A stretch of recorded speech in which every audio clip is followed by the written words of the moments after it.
سود کا نتیجہ کیا نکلتا ہے؟ اصل میں ہمارے عام آدمی سمجھتے ہیں سود کہ اچھا ہے جی، کیا ہے، ایک آدمی نے پیسے جمع کرائے ہیں، اب اسے ہر مہینے اتنا پیسہ مل رہا ہے۔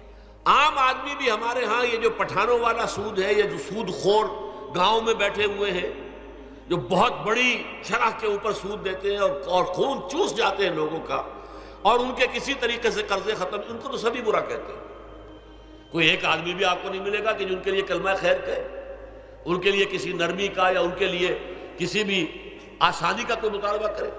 البتہ یہ جو بڑا سود ہے، بینک کا سود، کاروباری سود، اس کی شناخت لوگوں پر واضح نہیں ہے۔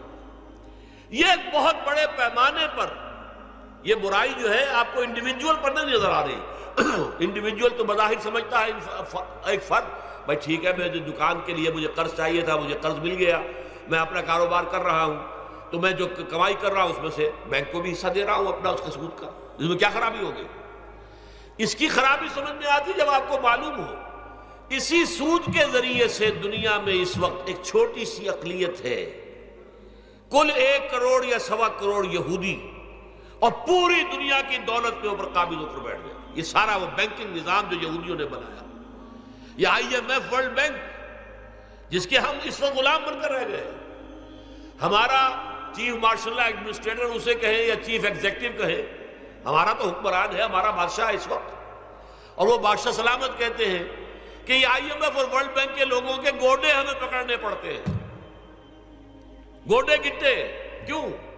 ہم غلام ہیں ان کے، اور ہم جکڑے ہوئے ہیں سود کے اندر۔ پوری دنیا کو یہودی سود خوروں نے در حقیقت اپنے شکنجے میں جو جکڑا ہے، جس طریقے سے کہ ان کو اپنے اندر ایک اپنے پورے ہتھ کنڈوں کے اندر جو باندھ کے رکھ دیا ہے، یہ سود کے ذریعے سے۔ اور اس کا نتیجہ کیا نکلتا ہے؟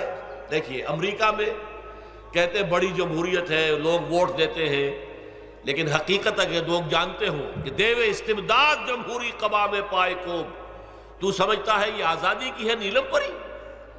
ہم نے خود شاہی کو پہنایا ہے جمہوری لباس، جب ذرا آدم ہوا ہے خود شناس و خود نگر۔ اب امریکہ میں اصل میں کیا ہے؟ امریکہ میں کیپٹلسٹ کا نظام ہے۔ یہ حکومت کس کی ہے؟ سرمایہ داروں کی ہے۔ جو کروڑ پتی نہ ہو وہ الیکشن نہیں لڑ سکتا، اور کروڑ پتی جو ہے اپنے پیسے کی بدولت وہ صحافیوں کو خرید لے گا، ٹیلی ویژن چینلز خرید لے گا، وہ لوگوں کے ذہنوں پر چھا جائے گا، آ جائے گا۔ یہ گورنمنٹ آف دی کیپٹلسٹ ہے، ناٹ عوام۔ یہ دھوکہ ہے، فریب ہے سرمایہ داروں کا۔ وہاں وہ جاگیردار اس طرح کے نہیں، سرمایہ دار ہیں۔ وہاں جاگیرداری کی وہ حیثیت نہیں رہی، اس لیے کہ ان کے تحت آدمی نہیں ہوتے۔ وہ تو اگر بڑے بڑے رینچ ہیں، بڑے بڑے اگر فارم ہیں، تو وہاں بھی آپ کو معلوم ہے کہ چونکہ مشینوں کے ذریعے سے بوائی بھی ہو رہی ہے اور ہل بھی چل رہا ہے مشینوں سے، بوائی بھی مشینوں سے، کٹائی بھی مشینوں سے، تو زیادہ انسان کی ضرورت ہی نہیں رہی۔ لہذا وہ سیاسی نظام وہ نہیں ہے جو یہاں کا ہے، لیکن وہ زمیندار بھی وہاں کا کیپٹلسٹ ہے، نظام کیپٹلسٹ کا ہے۔ تو در حقیقت یہ ڈیموکریسی جو ہے، اس سے جو کہتے ہیں government of the people by for the people, نہیں، گورنمنٹ آف دی کیپٹلسٹ، سرمایہ دار کی حکومت ہے۔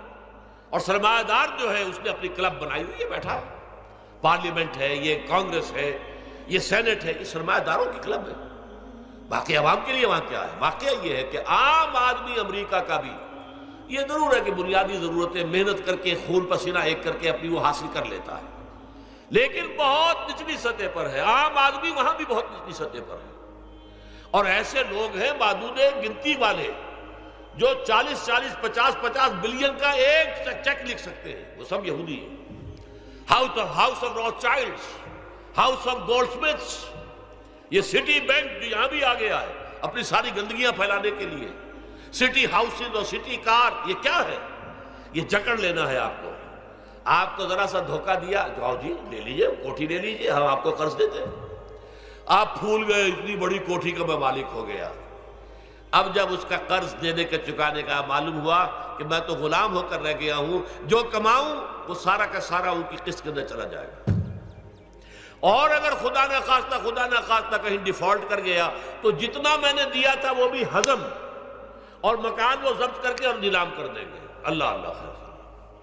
لیکن وقتی طور پر ذرا سا دھوکہ جو ہو جاتا ہو، دیکھو اتنی بڑی کوٹھی کا میں مالک ہو گیا، دیکھو اتنی لمبی کار میرے پاس آ گئی، دیکھو فلاں شے میں نے حاصل کر لی، لیکن اس کا نتیجہ جو نکلتا ہے وہ تو وہاں والوں سے پوچھئے جس طریقے سے کہ وہ غلام بن کر رہ جاتے ہیں، وہ مزدور بن کر رہ جاتے ہیں۔ جیسے بھٹوں میں آپ نے دیکھا ہے، بھٹوں میں جو مزدور ہوتے ہیں وہ بکے ہوئے ہوتے ہیں، وہ غلاموں کی طرح ہوتے ہیں، ان کو بلکہ لوگ ایک دوسرے سے خرید کر لے کر جاتے ہیں۔ ایک بھٹے والا آتا ہے اور دوسرے بھٹے کی جو غلام ہے ان کو وہ وہاں پیمنٹ کر کے اور لے جاتا ہے، وہ بالکل ان کے سرس کی طرح ہے، ان کے غلاموں کی طرح ہے۔ یہ ساری جو میں نے آپ کے سامنے گنوائی ہے، یہ در حقیقت نوع انسانی کو جو تقسیم کیا گیا، انگریزی میں آپ کہتے ہیں ہیو اور ہیو ناٹس، قرآن نے اس کے لیے کیا لفظ استعمال کیا؟ محرومین اور مترفین۔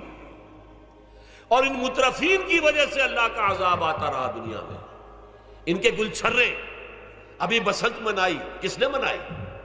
یہ لکھپتی کروڑ پتی ہیں، انہوں نے عیش کیے ہیں، راتوں کو نیند حرام کی ہے لوگوں کی، یہ بسنت منا رہے ہیں۔ کیا ہو رہا ہے؟ در حقیقت یہ وہی ہے مترفین۔ سورہ بنی اسرائیل میں فرمایا جب ہم یہ فیصلہ کر لیتے ہیں وَإِذَا أَرَدْنَا أَن نُهْلِكَ قَرْيَةً أَمَرْنَا مُتْرَفِيهَا فَفَسَقُوا فِيهَا فَحَقَّ عَلَيْهَا الْقَوْلُ فَدَمَّرْنَاهَا تَدْمِيرًا۔ جب ہمارا فیصلہ ہوتا ہے کہ کسی بستی کو، کسی علاقے کے لوگوں کو ہلاک کر دیں، تو مترفین جو ہے دولت مند لوگوں کو ہم حکم دے دیتے ہیں، آزادی دے دیتے ہیں، ان کی لگام ڈھیلی کر دیتے ہیں، اس میں فسق و فجور کا بازار گرم کر دیتے ہیں۔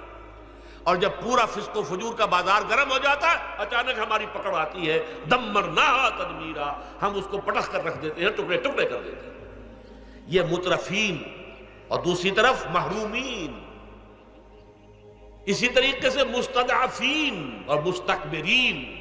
ایک طرف مستکبرین ہے، ہاٹی پیپل، جو کہ پارلیمنٹ میں جاتے ہیں، جو جاتے ہیں سینٹ کے اندر بیٹھتے ہیں، جن کا ایک طبقہ ہے، وہ ایک علیحدہ ہی ہے، ان کی سوسائٹی علیحدہ ہے، ان کے تہوار علیحدہ ہے۔ نیو ایئرز نائٹ پر جو کچھ یہ کرتے ہیں بدماشیاں، اس کا ذرا سا آپ کو اندازہ بہرحال دیہات کے رہنے والوں کو نہیں ہے۔ لاہور اور کراچی کے لوگوں سے پوچھئے کیا ہوتا ہے، اسلام آباد کے لوگوں سے پوچھئے، پشاور اور کوئٹے کے لوگوں سے پوچھئے، یہ سب در حقیقت مستضعفین ایک طرف، مستکبرین دوسری طرف، محرومین ایک طرف اور مترفین ایک طرف، یہ سوسائٹی کو تقسیم کر کے اور پھر تقسیم کرو اور راج کرو، ڈیوائیڈ اینڈ رول۔ یہ آپس میں ٹکرائیں گے، آپس میں لڑیں گے، تم ان سب کے اوپر حکومت کرو۔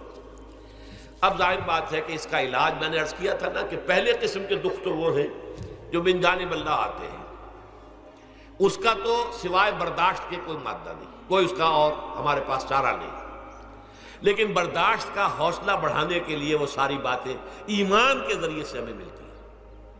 لیکن یہ جو خود کردہ ہے، اپنے غلط نظام کی وجہ سے جو دکھ ہم نے پھیلا رکھا ہے، جو محرومی پھیلا رکھی ہے، جو بھوک پھیلا رکھی ہے، جو لوگوں پر ظلم کا جو ہے بازار گرم ہو رہا ہے، چاہے وہ سماجی سطح پر ہے، گھروں میں ہے، چاہے بازاروں میں ہے، چاہے مارکیٹوں میں ہے، چاہے کھیتوں میں ہے، چاہے کارخانوں میں ہے، یہ سب ہمارے غلط نظام کا نتیجہ ہے، یہ اللہ کی طرف سے نہیں ہے۔ وَمَا أَصَابَكُم مِّن مُّصِيبَةٍ فَبِمَا كَسَبَتْ أَيْدِيكُمْ، یہ تمہارے اپنے ہاتھوں کی کمائی ہے، تمہارے اپنے ہاتھوں کے کرتوت ہیں، تم نے غلط نظام کو قبول کیا ہوا ہے۔ اب اس کا علاج کیا ہوگا؟